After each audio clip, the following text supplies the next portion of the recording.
잘못 들으면 불편해지는 소리이기도 합니다. 그러나 오늘 이 시간에 성령님께서 우리 모두에게 함께 하셔서 우리 모두가 이 말씀을 듣고 행복한 마음으로 돌아가시게 되기를 바랍니다. 에베소 6장 12절 말씀 보겠습니다. 우리의 씨름은 혈과 육에 대한 것이 아니오 정사와 권세와 이 어둠의 세상 주관자들과 하늘에 있는 악의 영들에게 대함이라. 우리가 지금 싸우고 있다는 것입니다. 육적인 싸움이 아니고 영적인 싸움에 다 참여하고 있습니다. 이 영적인 싸움은 보이지 않는 싸움이지만 대단히 치열한 싸움입니다. 사탄과 악한 천사들이 하나님의 교회와 백성들을 공격합니다. 타락한 교회들이 하나님의 참 백성들을 공격합니다. 교회 내부에서 세속화된 교인들이 교회를 흔들고 있습니다. 이것이 다 사탄의 역사인 것입니다. 세속의 권력들이 교회를 박해하고 핍박합니다. 과연 이러한 박해와 핍박 속에서 교회가 어떻게 살아남게 될 것인가? 이것이 예언 속에 다 나와 있는 것입니다. 손자병법에 지피지기면 백전백승이라 그런 말이 있습니다. 상대를 알고 자기를 알면 100번 싸워서 100번 다 이길 수 있다는 것입니다. 우리가 이 선악의 싸움에서 이기려면 우리의 상대 사탄의 정체를 확실하게 알아야 승리할 수 있습니다. 그리고 자신을 알아야 하는 것입니다. 어제와 오늘은 상대를 공부하고 있습니다. 사탄이 어떤 존재며 어떤 방식으로 하나님의 백성들을 공격해 올 것인지 그 문제를 이제 어제 했고 오늘 할 것입니다. 내일과 모레 이틀 동안은 우리가 누군지, 우리가 무엇을 해야 되는 것인지, 하나님의 참 백성은 누구며 무슨 일을 할 것인지, 그것은 이제 내일과 모레 이틀에 걸쳐서 공부하겠습니다. 이렇게 해서 공부를 마치고 나면 이 선악의 싸움이 어떻게 진행되는지 확실하게 깨닫게 될 것이고, 이 마지막 선악의 싸움에서 틀림없이 승리자가 될 것입니다. 우리 모두 다 이 선악의 싸움에서 마침내 승자가 되기를 바랍니다. 오늘은 요한계시록 13장 미국의 변질과 미래 역할이라고 하는 주제로 함께 말씀을 나누겠습니다. 오늘의 예언은 어제 공부하셨던 다니엘서 7장과 연관이 되어 있기 때문에 잠깐 복습을 하겠습니다. 어제 짐승이 몇 마리 나왔죠? 4마리 나왔죠? 첫째 짐승은 뭐였습니까? 사자. 이 짐승은 어느 나라였습니까? 바벨론. 두 번째 짐승은 곰. 어느 나라입니까? 페르시아. 세 번째 짐승은 표범. 어느 나라입니까? 그리스. 네 번째 짐승은 10뿔 달린 괴물. 어느 나라입니까? 로마. 저 10뿔 사이에서 뭐가 올라왔습니까? 작은 뿔이 올라왔죠? 작은 뿔을 역사적으로 잘 살펴봤더니 뭐였습니까? 교황의 권세였습니다. 로마 교회입니다. 이제 오늘 공부하시게 될 계시록 13장은 이 작은 뿔과 관련이 있다는 것입니다. 우선 어제 공부하신 다니엘서 7장 11절과 12절에 보면 이 작은 뿔에 대하여 말씀하시기를 그 생명은 보존되어 정한 시기가 이르기를 기다리게 되었더라. 작은 뿔이 1798년에 역사의 무대 뒤로 나가버렸습니다. 그런데 여기 말씀하시기를 생명이 보존되어 정한 시기가 되면 다시 올라오겠다는 것입니다. 오늘 공부하실 계시록 13장 3절에는 그것을 이렇게 표현하고 있습니다. 죽게 되었던 상처가 나음에 이렇게 되어 있습니다. 다시 말하면 교황의 권세가 없어진 것 같았지만 다시 살아나겠다는 것입니다. 계시록 13장을 열면 두 마리의 짐승이 나옵니다. 첫째 짐승은 1절부터 2절까지 나옵니다. 바다에서 한 짐승이 나왔는데 뿔이 10개 달렸고 표범과 비슷하고 발은 곰발 같고 입은 사자입 같은데 누가 용이 자기의 능력과 보좌와 권세를 주었다고 그랬습니다. 이러한 복잡한 짐승이 나왔습니다. 이것도 이름이 없어요. 그래서 이름을 하나 짓겠습니다. 복합 짐승이라고 이름을 짓겠습니다. 여러 가지가 복합됐으니까 복합 짐승이에요. 누가 능력을 주었다고 했습니까? 용이 능력을 주었다고 그랬습니다.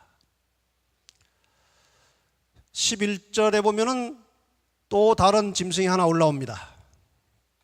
땅에서 짐승이 한 마리 올라왔는데 새끼 양같이 두 뿔이 있고 말은 뭐처럼 합니까? 용처럼 말하는 것입니다. 저 양같이 생긴 짐승이 말을 뭐처럼 하겠다고요? 용처럼 하겠다. 저런 거 보셨습니까? 저게 이제 양같이 생긴 짐승이 용처럼 말할 것을 예고하는 것입니다. 두 마리가 다 용과 관련이 있다는 것이죠. 그러니까 계시록 13장은 용의 이야기입니다.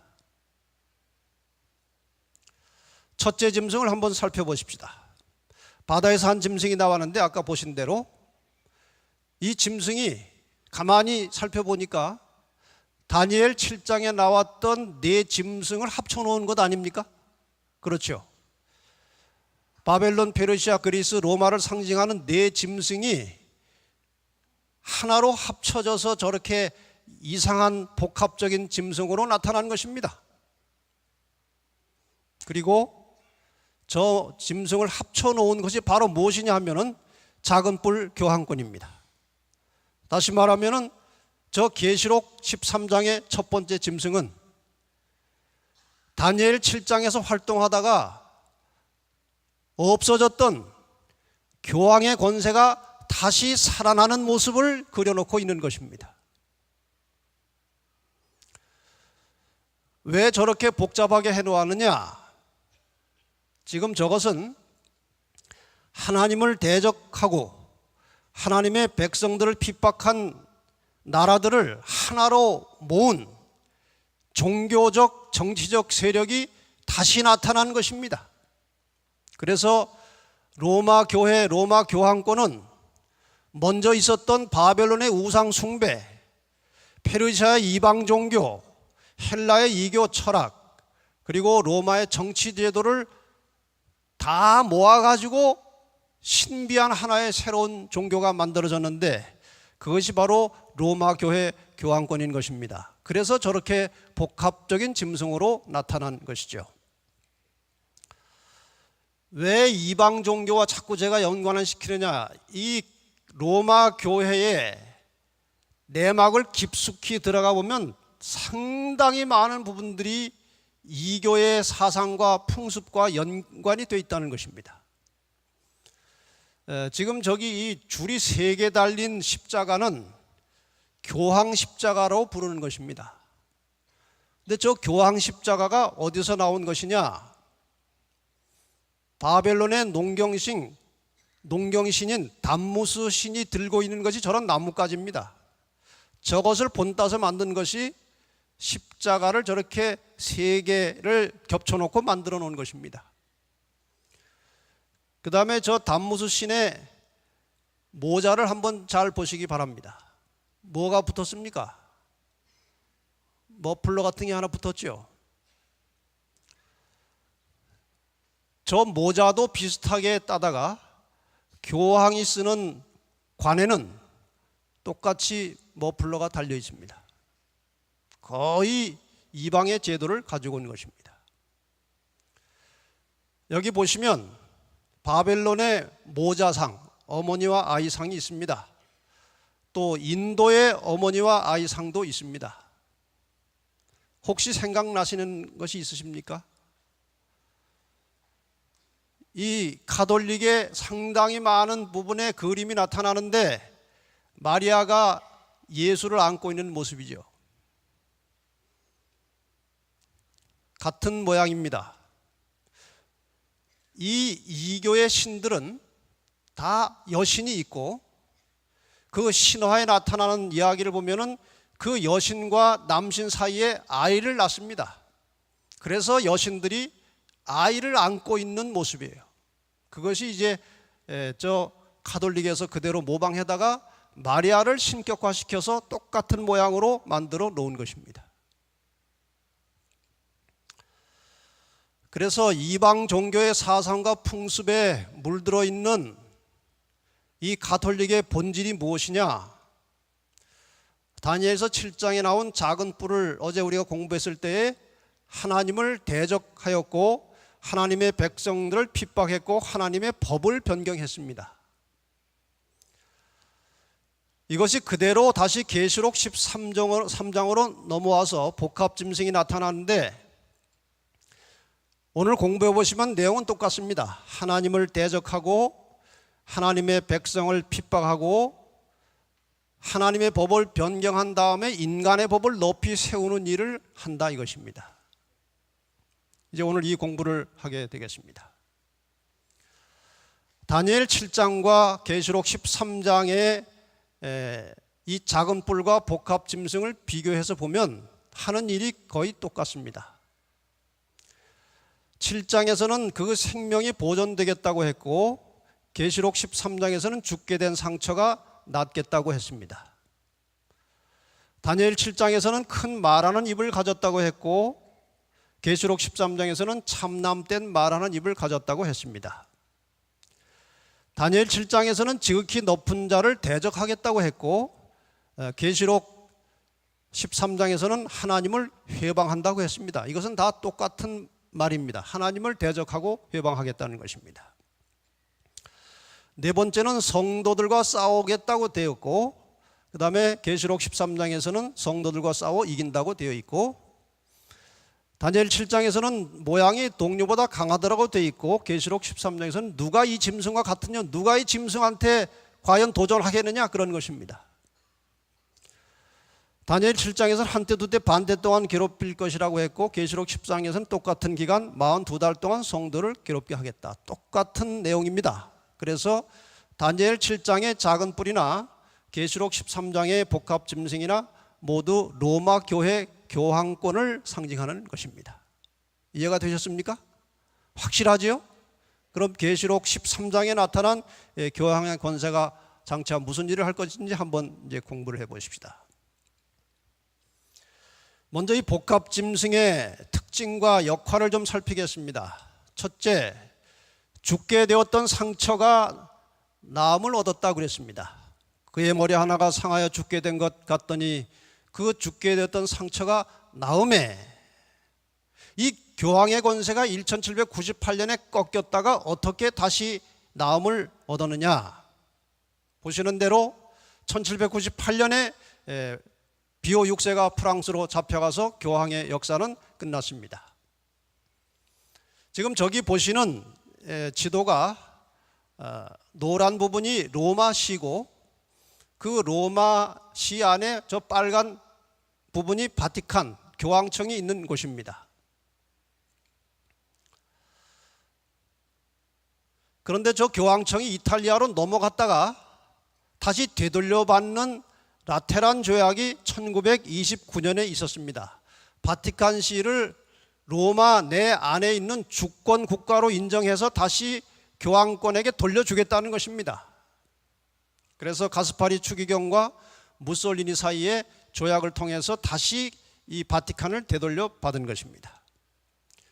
이 사실에 대해서 샌프란시스코 크로니클이라고 하는 이 신문에 1929년 2월 11일자 신문에 이 기사가 나왔는데 그 기사 중에 무슨 말이 쓰여져 있었는가 하면은 그 문서에다가 상처를 낫게 함이라고 친필을 덧붙였다는 것입니다. 참 신기하지요? 이것을 실제 그 당시 신문을 수소문해서 찾아봤습니다. 이게 그 당시 신문인데 저게 영어로 된 부분에 뭐라고 되어 있는가 하면은 heal wound of many years. 다시 말하면 오랜 세월의 상처가 났다 이렇게 되어 있습니다. 그 다음에 Vatican again at peace with Italy after long quarrel. 다시 말하면 오랜 불화 끝에 바티칸과 이태리가 평화를 찾다 이렇게 되어 있습니다. 그러니까 정확하게 상처가 나을 것이라는 예언을 성취시킨 것입니다. 상처가 나으니까 온 땅이 이상히 여겨 그를 따르겠다고 했습니다. 누가 이 짐승과 같으뇨? 누가 능히 이로 더불어 싸우리요? 여러분, 교황이 가는 곳마다 수만, 수십만, 수백만의 사람이 그를 따라다닙니다. 놀라운 일입니다. 2005년 4월 3일에 먼저 교황 요한 바오로 2세가 이렇게 잠들었습니다. 이 장례식에 어마어마하게 많은 사람들이 모인 것입니다. 저게 다 장례식에 이제 온 사람들인데 아무나 들어갈 수도 없는 자리인데 저렇게 많이 온 것입니다. 세계 각국의 200여 명의 최정상급 정치가들이 다 모여왔습니다. 저 죽은 시신 앞에 미국의 유력한 대통령과 전임 대통령들이 무릎을 꿇고 손을 모으고 조아리고 있는 것입니다. 정말 신기한 일입니다. 왜 저런 일을 하고 있는지. 얼마 전 2011년 5월 11일 요한 바오로 2세 성인, 돌아가신 분을 다시 성인으로 명명하는 시복식입니다. 150만이 모였습니다. 이렇게 모든 사람들이 그를 따르지만 그 힘을 가지고 하는 일인 무엇이냐? 성도들을 핍박하겠다는 것입니다. 계시록 13장 7절에 또 권세를 받아 성도들과 싸워 이기게 되고, 작은 뿔이 과거에 했던 일을 살아난 뒤에도 다시 하겠다는 것입니다. 다니엘 7장 25절에 지극히 높은 자의 성도를 괴롭게 할 것이며 되어 있는데, 계시록 13장에도 성도들과 싸우겠다고 되어 있습니다. 그러니까 앞으로 이제 역사를 두고 보시면 이 예언이 얼마나 정확하게 성취되었는지, 될 것인지 깨닫게 될 것입니다. 성도에 대한 핍박을 다시 한번 그림으로 그려보십시다. 538년부터 교황의 권세가 세워지고 1798년 상처를 입고 끝날 때까지 1260년의 박해가 있었습니다. 그 다음에 1929년에 상처가 나았습니다. 지금 다 나은 것 보십니까? 완전히 나았습니다. 언제부터 시작될지는 모르지만 다시 박해를 하게 될 것입니다. 오늘 어떤 방법으로 어떻게 박해를 할 것인지 오늘 공부를 하겠습니다. 여기 필라델피아에서 나온 한 잡지에 이런 만평이 실렸습니다. 제일 앞에 있는 물고기는 영어로 the earth, 지구입니다. 이 지구를 누가 물고 있습니까? The Catholic Church, 카톨릭이 물고 있습니다. 이 카톨릭을 누가 또 물고 있습니까? 제수이트, 예수회가 물고 있습니다. 이제 조금씩 나오겠지만 이 지구의 모든 돌아가는 일들은 다 제수이트가 뒤에서 조종을 하고 있다는 것입니다. 이것이 천주교의 실세들입니다. 실제로 모든 행동을 제수이트가 다 하는 것입니다. 여기 마지막 신호라고 하는 책에 209페이지에 보면 제수이트, 예수회의 두 가지 최종 목적이 있는데, 그 첫 번째 목표는 세계 정치 권력의 장악이며 두 번째 목표는 세계 종교의 통합이다. 그런데 놀라운 것은 그 예수의 소속 신부들이 신세계 정부가 종교를 통합하는데 새로운 종교 재판을 준비하고 있다는 것이다. 여러분, 중세의 그 무서운 핍박과 박해는 다 종교 재판소를 통해서 나온 것입니다. 그런데 이제 다시 이 제수이트가 종교 재판을 준비하고 있다는 것입니다. 이제 온 세계를 하나의 정부로 통합한 다음에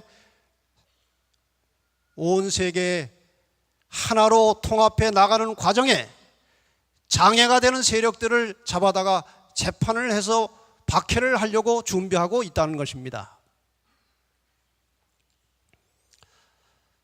계시록 13장 7절에 보면은 이 교황권의 세력이 잠시 동안 온 세상을 지배할 것이라고 되어 있습니다.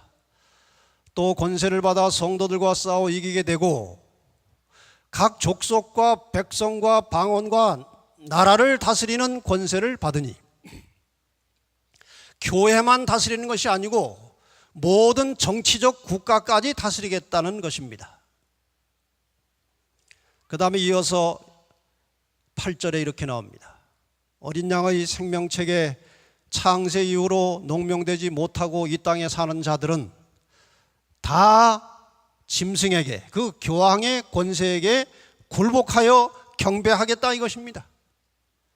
다시 말하면 온 지구상의 모든 사람들이 둘로 나누어질 것인데 구원받은 자들과 교황의 권세에 굴복하는 자들로 나누어지겠다 이것입니다.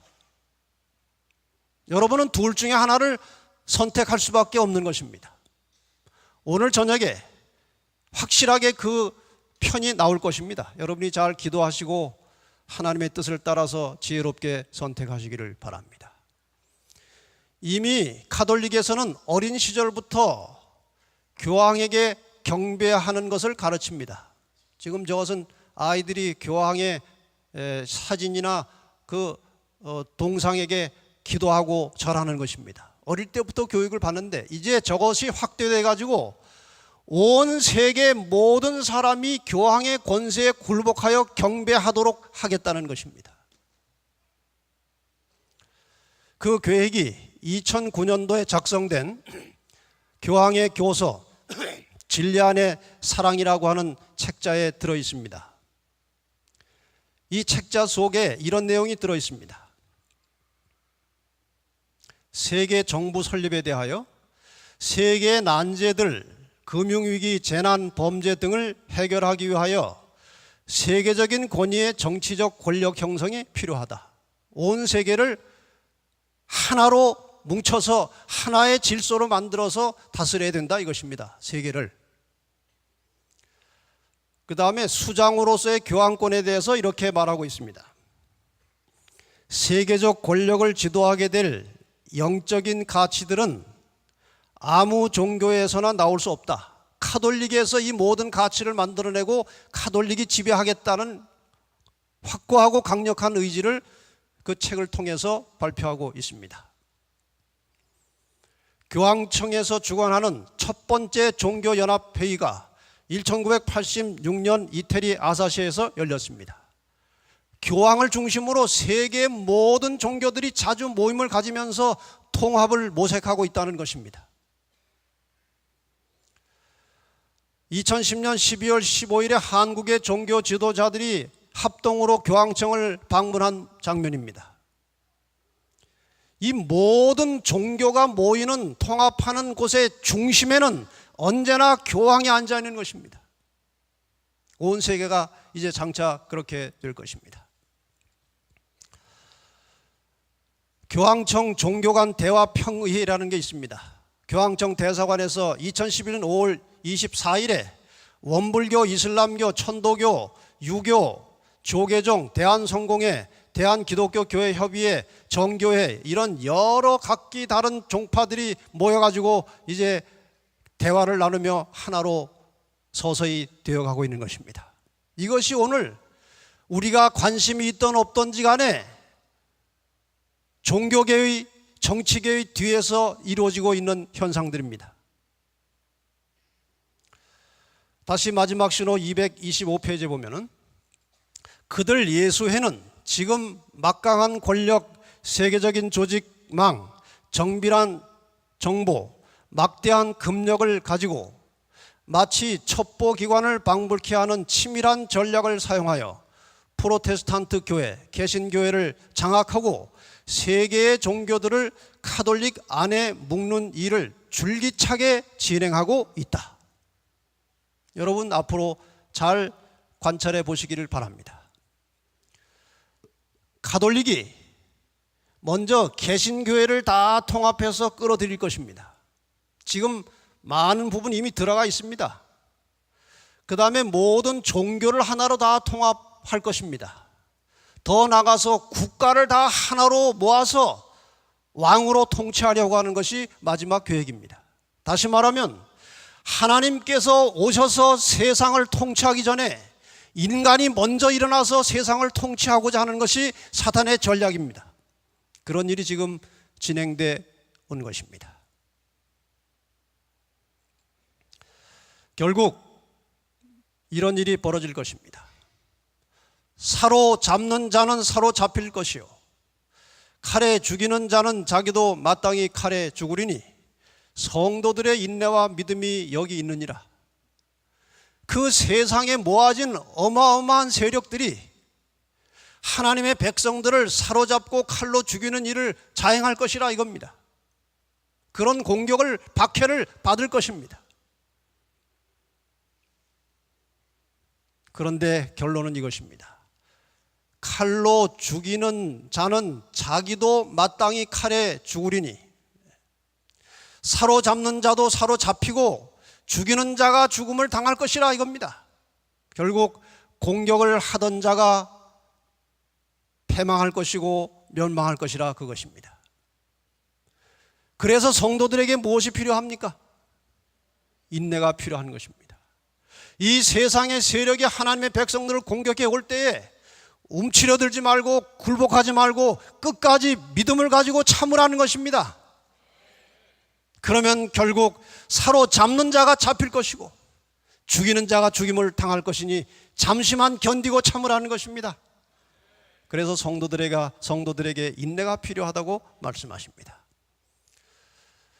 첫째 짐승은 종교, 정치 외 모든 분야에서 세계를 지배하고 있는 이 교황권의 웅장하고 힘있는 모습을 상징하는 것입니다. 저것이 첫 번째 짐승의 정체입니다. 자, 이제 두 번째 짐승으로 넘어갑시다. 계시록 13장 11절 12절.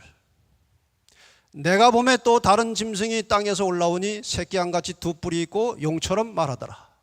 저가 먼저 나온 짐승의 모든 권세를 그 앞에서 행하고 땅과 땅에 거하는 자들로 처음 짐승에게 경배하게 하니 곧 죽게 되었던 상처가 나은 자니라.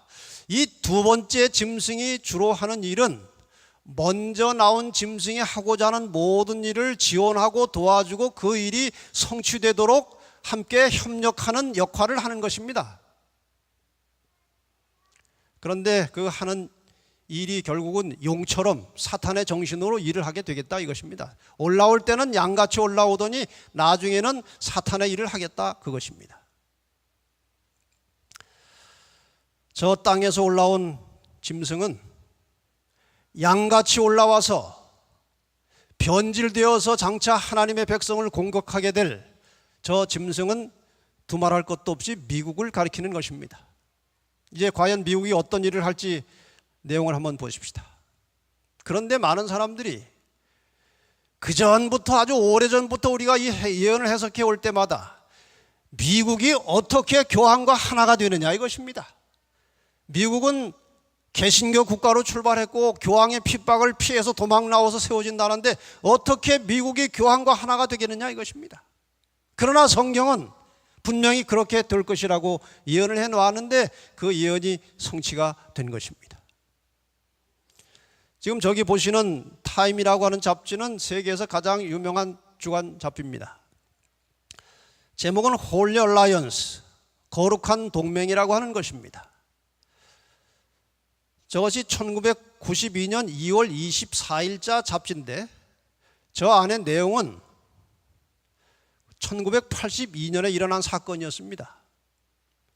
교황과 레이건 사이에 미국 대통령 사이에 동맹을 맺었다는 것입니다.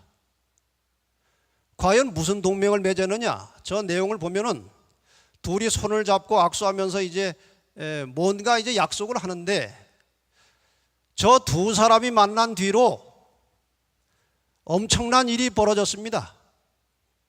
1982년에 만나는데 1984년도에 그동안의 모든 전통을 깨버리고 피차간에 대사를 교환하면서 정식 외교 관계에 들어간 것입니다. 저 두 힘이 합쳐지면서 동국 공산권이 무너지기 시작한 것입니다. 이들의 거룩한 동맹은 공산권을 무너뜨리려고 했던 것입니다. 그 뒤로 미국과 교황의 관계는 급속도로 좋아지고 발전됐습니다. 중앙일보 99년 1월 28일자에 교황이 미국을 방문했을 때 클린턴이 한 말입니다. 교황이 바라는 대로 되기 위해 미국이 얼마나 노력하고 있는지 이번 방문을 통해서 확인하기를 희망합니다. 교황이 원하는 대로 미국이 하겠다는 것입니다. 지금 저 모습을 잘 보시기 바랍니다. 저는 저 사진을 보는 순간에 계시록 13장의 두 짐승을 생각하게 되었습니다. 미국은 양손 잡고 조용하게 앉아있고 양같이, 저 교황은 엄하게 뭘 말하는지 말을 하는 것입니다. 워싱턴 포스트 2001년 4월 21일자에 이런 기사가 실렸습니다. 1960년도에 존 F 케네디는 본인이 당선되어도 교황에게 순종하지 않겠다는 것을 개신교 목사들에게 보장하기 위해 워싱턴에서 텍사스로 내려갔다. 반면 2001년도에 조지 부시는 본인이 당선되면 교황에게 순종하겠다는 것을 일단의 카톨릭 감독들에게 보장하기 위해 텍사스에서 워싱턴으로 올라갔다. 이 교황의 말에 순종하지 않겠다고 하던 케네디는 암살당했습니다. 교황의 말에 순종하겠다고 약속한 부시는 재선이 되었습니다. 이것이 종교와 정치의 관계에서 일어나는 일들이에요. 이 둘째 짐승 미국이 어떤 일을 하면서 교황의 권세를 도울 것인가? 첫째 짐승을 위하여 우상을 만든다고 그랬습니다. 14절에 보면 땅과 땅에 거하는 자들을 미혹하며 땅에 거하는 자들의 이르기를 칼에 상하였다가 살아난 짐승, 첫 번째 짐승을 위하여 우상을 만들라고 그랬어요. 저게 참 어려운 기절입니다. 우상을 만든다는 것이 무엇인지 한번 보십시다. 짐승의 우상이 무엇이냐? 우선 우상이라는 말은 그 원어로 에이콘이라는 말로 되어 있습니다. 이 에이콘이라는 말의 의미는 비슷한 것, 어떤 비슷한 모양, 분신과 같은 것입니다. 고린도후서 4장 4절에 예수는 하나님의 에이콘이라고 되어 있는데 하나님의 형상이라고 나오는 것입니다. 다시 말해서 우상이라고 하는 것은, 짐승의 우상이라고 하는 것은 카톨릭 첫 번째 짐승과 동일한 정신과 원칙을 가지고 한 목적을 위하여 활동하는 조직체를 가리켜서 짐승의 우상이라고 하는 것입니다. 여기 미국의 여러 종교 단체들이 활동하는 단체들이 여러 가지가 있습니다. 기독교 교회 연합, 신앙과 가치관 연합, 미국의 가치관, 미국 회복운동, 천주교 협의회, 기독교 연합 등등 많은 기독교 단체들이 주로 정치와 관련돼서 교회의 일을 관철시키는 일을 하고 있습니다. 예를 들면 이런 것입니다. 여기 2000년도 크리스찬 콜리션, 기독교 연합이라고 하는 단체에서 이 대통령 선거에 관여해가지고 이런 전단을 만들어서 뿌려서 자기들이 지지하는 대통령을 계속 선전해서 대통령을 만든 다음에 대통령이 되면 자기들의 일을 관철시키는 것입니다. 이런 정치적 일을 하는 종교 단체들을 짐승의 우상이라고 한 것입니다. 마지막 사건들이라고 하는 책 217페이지에 보면은 미국이 짐승을 위하여 우상을 만들려면 반드시 종교적 세력이 정부를 지배하고 교회가 그 자체의 목적을 이루기 위하여 국가의 권력을 또한 사용하게 되어야 한다. 그러므로 짐승의 우상은 자기의 교리를 강요하기 위하여 국권의 도움을 구함으로 생겨나게 될 배교한 개신교도들의 단체를 나타낸다. 제가 그 단체들을 좀 소개해 드린 것입니다. 이것이 짐승의 우상입니다. 개신교는 이제 아까 말씀드린 대로 이 카톨릭으로 서서히 들어가고 있는 것입니다. 이 새로 교황이 된 베네딕트 16세가 첫 번째 미사에서 교회 통합을 최우선 과제로 삼겠다고 큰 소리로 확실하게 약속했습니다. 모든 그리스도교 신자를 반드시 재통합하는 일을 우선 과제로 삼겠다. 그 이후에 아주 신속하게 이 일을 벌려나가면서 지금 많은 개신교들의 잔체가 천주교에 서서히 말려 들어가고 있는 것입니다. 여기 빌리그램 목사와 교황이 무슨 얘기를 하는지 모르겠지만 이 교황은 개신교도들의 많은 지도자들을 이 천주교 쪽으로 친화시키고 있습니다. 서서히 개신교를 천주교로 끌어들이는 것입니다. 천주교가 개신교의 여러 교파들과 함께 회의하고 모아서 교회를 통합하려고 하는 일은 활발하게 이곳저곳에서 진행되고 있습니다. 이 그림을 잘 보시기 바랍니다. 하나님의 계명을 따라서, 특히 네 번째 계명을 따라서 안식일을 기억하여 거룩히 지키는 백성들이 있습니다. 그들이 제7일 안식일 예수 재림교회입니다. 그러나 하나님의 계명이 아닌 인간의 전통, 사람이 바꿔놓은 계명을 가지고 그 세 번째 계명, 천주교 계명 세 번째 계명을 가지고 주의를 지키는 사람들이 있습니다. 이것이 천주교회입니다. 개신교회는 성경대로 한다고 하면서 성경에 없는 주의를 지키고 있습니다. 개신교회는 신속하게 하나님의 계명으로 돌아오든지 인간의 전통 쪽으로 가든지 둘 중에 하나를 해야 하는 것입니다. 그런데 하나님의 계명 쪽으로 올까요? 인간의 전통으로 갈까요? 저 개신교회가 중간에서 어느 쪽을 선택하겠습니까? 지금 천주교회와 공통으로 가지고 있는 비성서적 대표적인 교리는 일요일 예배와 영원불멸설입니다. 저 두 가지는 비성서적이면서 개신교회와 천주교회가 공통으로 가지고 있는 것입니다. 절대로 개신교회는 하나님의 계명 쪽으로 단체로 올 수 없습니다. 그래서 결국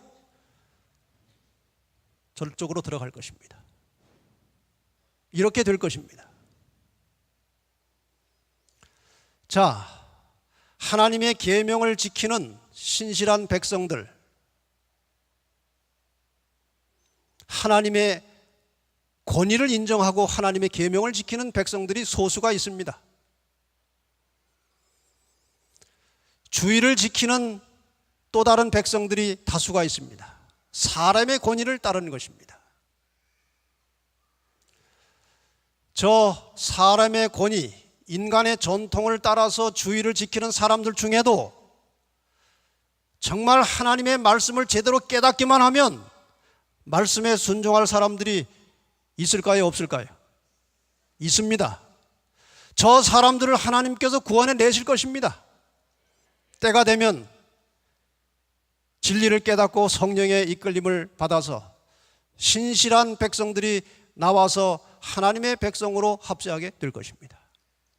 지금 보신 저 그림이 앞으로 있을 정확한 일입니다. 여러분, 이 놀라운 예언의 말씀을 잘 기억하셔서 마침내 하나님의 권위를 인정하시고 하나님의 계명에 순종하는 백성들이 되시기를 바랍니다. 어떤 분들이 이런 이야기를, 이런 말씀을 가르쳐 드리면 그러면은 안식일을 지켜야 구원받습니까? 그래요. 여러분 어떻게 생각하십니까? 안식일을 지켜야 구원받습니까? 안 지켜도 됩니까?